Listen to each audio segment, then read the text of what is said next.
Lampedusa is 7.7 square miles and there are 4,000 inhabitants. Whilst we were there, 6,000 arrivals from Tunisia and Libya.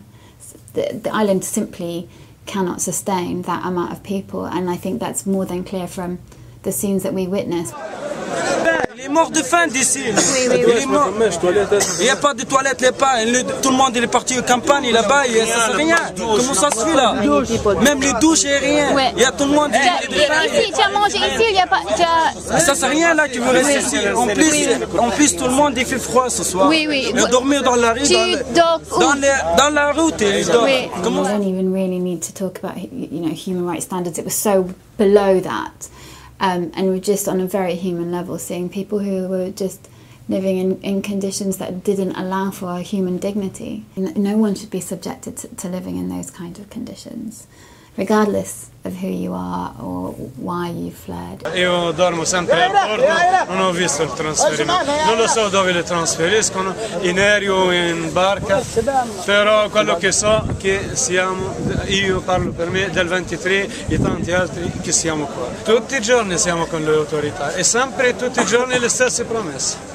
In terms of people being returned to Tunisia, and there have been reports over the last few days that the Italian authorities have started to return people.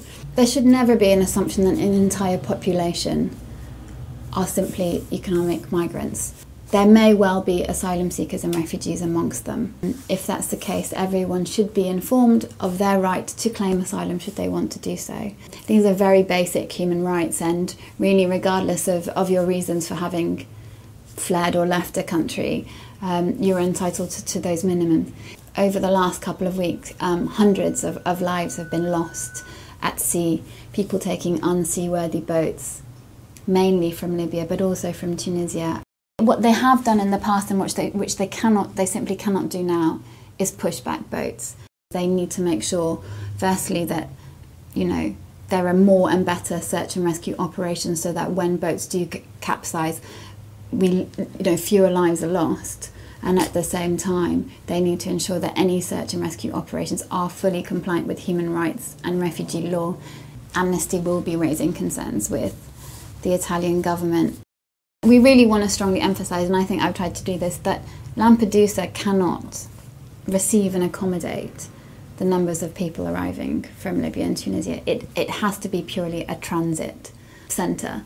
People need to be taken onto the mainland, and so that people can be treated with dignity, have access to asylum procedures, for example, access to adequate accommodation and so on, and have their cases properly processed. Now that can never happen on Lampedusa Island.